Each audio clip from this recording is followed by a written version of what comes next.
Hello Enterprise class. I left you on a little bit of a cliffhanger last time. We got halfway through chapter 5 and we had just crunched the car that Harry and Ron were driving into. Oh, we didn't find out. Into something. We've not found out yet. Are you okay? Harry said urgently. My wand, said Ron in a shaky, low voice. Look at my wand. It had snapped almost in two. The tip was dangling limp, held on by a few splinters. Harry opened his mouth to say he was sure they'd be able to mend it up at the school, but he never got started. At that very moment, something hit the side of the car with the force of a charging bull, sending him lurching sideways into Ron, just as an equally heavy blow hit the roof. What's happening? Ron gasped, staring through the windscreen, and Harry looked around just in time to see a branch as thick as a python smash into it. The tree they had hit was attacking them. Its trunk was bent almost double, and it gnarled and was plummeting every inch of the car it could reach. Ah, said Ron. Another twisted limb punctured a large dent into the door. The windscreen was now trembling under the hail of blows from the knuckle-like twigs, and a branch as thick as a battering ram was pounding furiously on the roof, which seemed to be caving in. Run for it! Ron shouted, throwing his full weight against his door, but next second he had been knocked backwards into Harry's lap by a vicious uppercut from another branch. We're done for, he moaned, as the ceiling snagged, and suddenly the floor of the car was vibrating. The engine had restarted. Reverse! Harry yelled, and the car shot backwards. The tree was still trying to hit them. They could hear its roots creaking as it almost ripped itself up, lashing out at them as they sped out of reach. That, panted Ron, was close. Well done, car. The car, however, had reached the end of its tether. With two smart clunks, the door flew open and Harry felt his seat tip sideways. Next thing he knew, he was sprawled on a damp ground. Loud thuds told him that the car was ejecting their luggage from the boot. Hedwig's cage through the air and burst open. She rose out of it with a loud, angry screech and sped off towards the castle without a backwards look. Then, dented, scratched and screaming, the car rumbled off into the darkness, its rear lights blazing angrily. Come back! Ron yelled after it, brandishing his broken wand. Dad'll kill me! But the car disappeared from view, with one last snort from its exhaust. Can you believe our luck? Said Ron miserably, bending down to pick up Scabbers the rat. Of all the trees we could have hit, we had to go and hit one that hit back. He glanced over his shoulder at the ancient tree, which was still flailing its branches threateningly. Come on, said Harry wearily. We'd better get up to the school. It wasn't at all a triumphant arrival they had pictured. Stiff, cold and bruised, they seized the end of their trunks and began dragging them up the grassy slope towards the great oak front doors. I think the feast's already started, said Ron, dropping his trunk at the foot of the front steps and crossing quietly to look through the brightly lit windows. Hey, Harry, come and look. It's the sorting. Harry hurried over, and together he and Ron peered in at the great hall. Innumerable candles were hovering in mid-air over 4 long, crowded tables, making the golden plates and goblets sparkle. Overhead, the bewitched ceiling, which always mirrored the sky outside, sparkled with stars. Through the forest of pointed black Hogwarts hats, Harry saw a long line of scared-looking first-years filing into the great hall. Ginny was amongst them, easily visible because of her vivid Weasley hair. Meanwhile, Professor McGonagall, a bespectacled witch with her hair in a tight bun, was placing the famous Hogwarts sorting hat on a stool before the newcomers.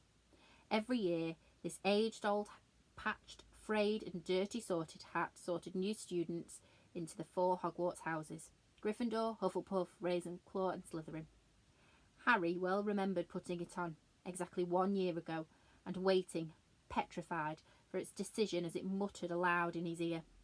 For a few horrible seconds he feared that the hat was going to put him in Slytherin, the house which had turned out more dark wizards and witches than any other.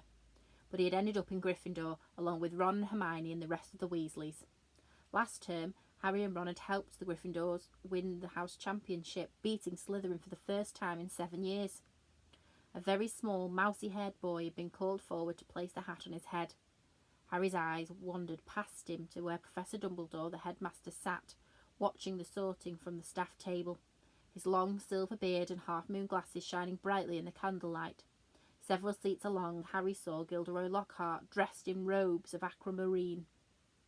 And there, at the end, was Hagrid, huge and hairy, drinking deeply from his goblet. "Hang on," Harry muttered to Ron. "There's an empty chair at the staff table. Where's Snape?" Professor Severus Snape was Harry's least favourite teacher. Harry also happened to be Snape's least favourite student. Cruel, sarcastic and disliked by everyone except the students from his own house, Slytherin, Snape taught potions. "Maybe he's ill," said Ron hopefully. "Maybe he's left," said Harry, "because he'd missed out on the Defence Against the Dark Arts job again." "Or maybe he's been sacked," said Ron enthusiastically. "I mean, everyone hates him." "Or maybe," said a very cold voice right behind them, "he's waiting to hear why you two didn't arrive on the school train." Harry spun around. There, his black robes rippling in the cold breeze, stood Severus Snape. He was a thin man with shallow skin and a hooked nose and greasy shoulder-length black hair, and at this moment he was smiling in a way that told Harry he and Ron were in very deep trouble. "Follow me," said Snape. Not daring to even look at each other, Harry and Ron followed Snape up the steps to the vast echoing entrance hall, which was lit with flaming torches. A delicious smell of food was wafting from the great hall, but Snape led them away from the warmth and the light, down a narrow staircase, and led them to the dungeons. "In," he said, opening a door halfway down the cold passageway and pointing. They entered Snape's office, shivering. The shadowy walls were lined with shelves of large glass jars which floated all manner of revolting things. Harry didn't really want to know the name of that at the moment. The fireplace was dark and empty. Snape closed the door and turned to look at him. "So," he said softly, "the train isn't good enough for the famous Harry Potter and his faithful sidekick Weasley? Wanted to arrive with a bang, did we, boys?"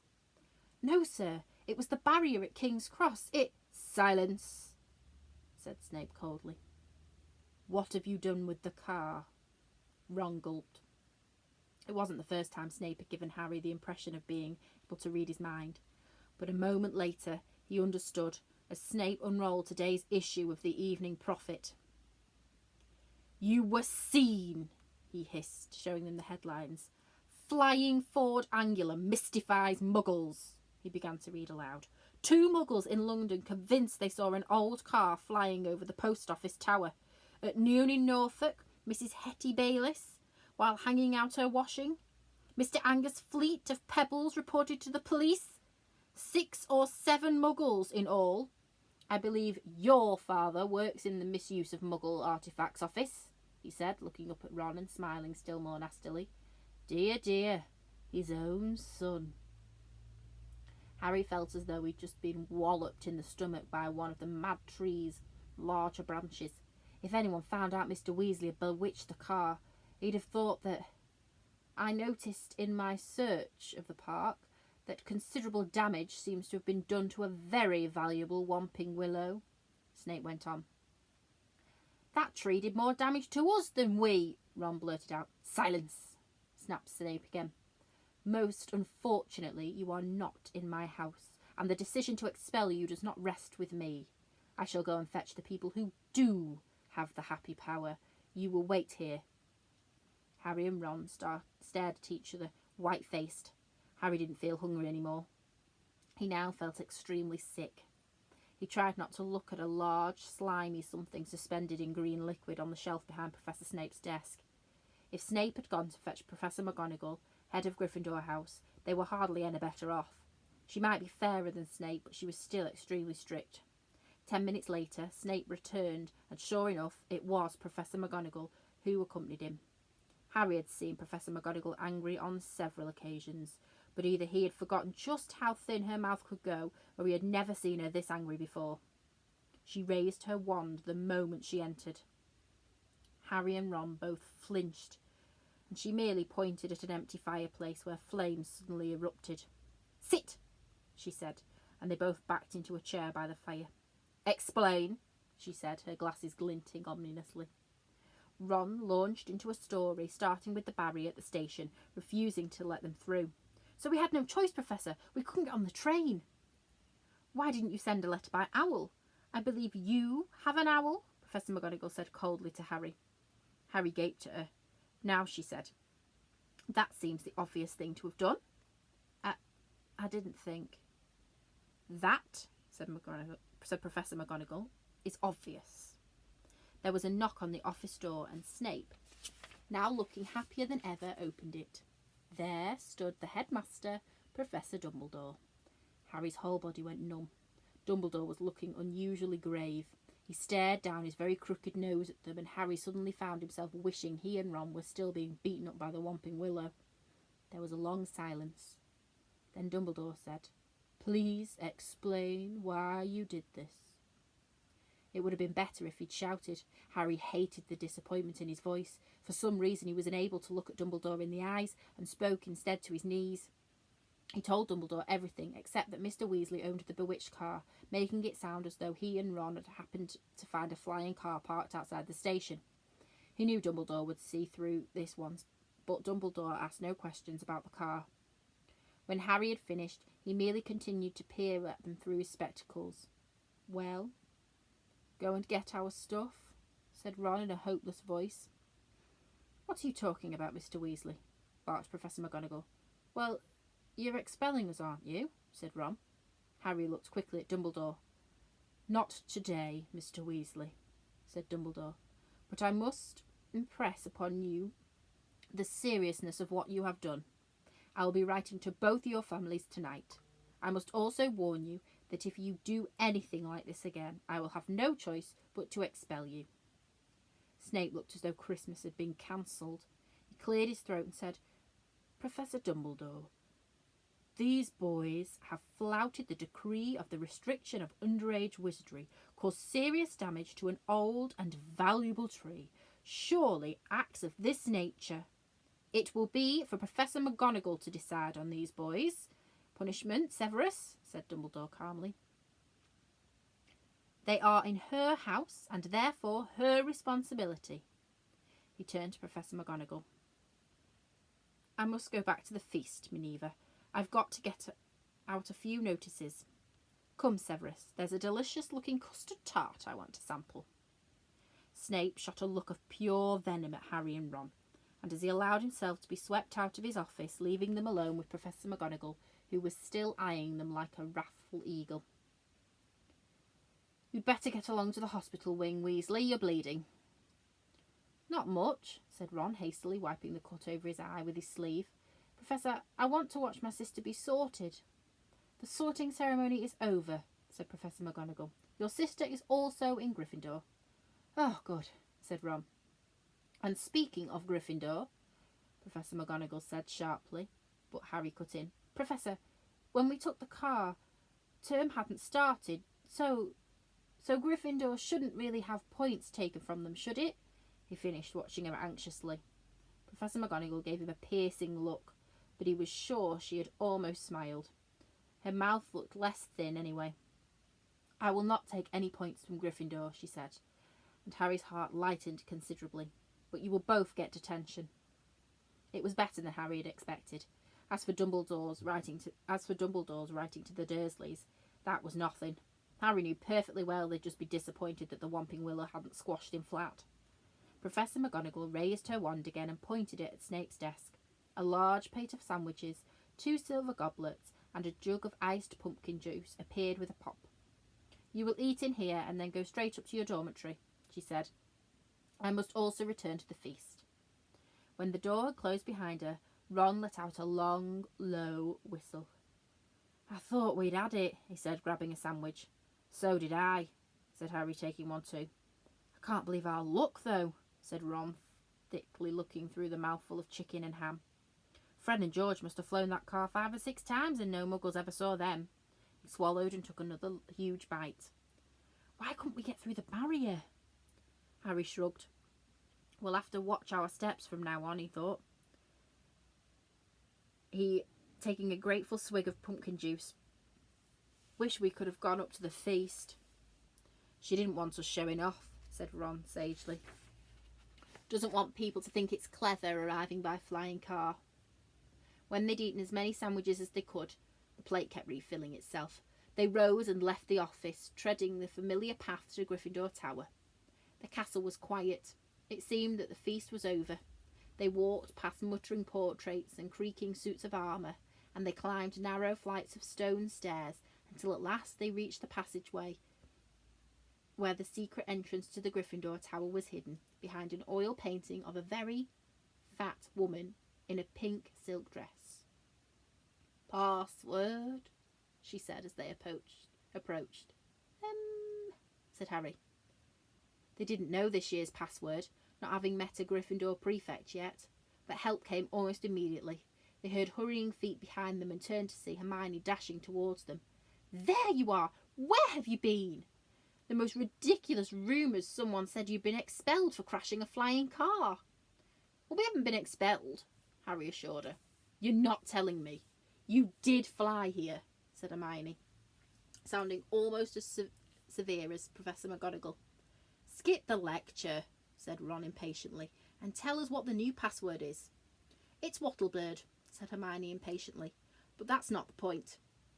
Her words were short. However, as the portrait of the fat lady swung open and there was a sudden storm of clapping, it looked as though the whole Gryffindor house was still awake, packed in the circular common room, standing on the lopsided tables and squashy armchairs, waiting for them to arrive. Arms reached through the portrait hole to pull Harry and Ron inside, leaving Hermione to scramble in after them. Brilliant! Yelled Lee Jordan, inspired. Inspired? What an entrance! Flying a car right into the Whomping Willow. People will be talking about that one for years. Good on you, said a 5th year to Harry, who'd never spoken to before. Someone was patting him on the back as though he'd just won a marathon. Fred and George pushed their way to the front of the crowd and sat together. Why couldn't you have called us back, eh? Ron was scarlet in the face, grinning embarrassingly, but Harry could see one person who didn't look happy at all. Percy was visible over the heads of some excited first years, and it seemed to be trying to get nearer to start telling them off. Harry nudged Ron in the ribs and nodded in Percy's direction. Ron got the point at once. Got to get upstairs, bit tired, he said, and the two of them started pushing their way towards the door on the other side of the room, which led to the spiral staircase and the dormitories. Night, Harry called back to Hermione, who was wearing a scowl just like Percy. They might get to the other side of the common room, still having their backs slapped and gaining getting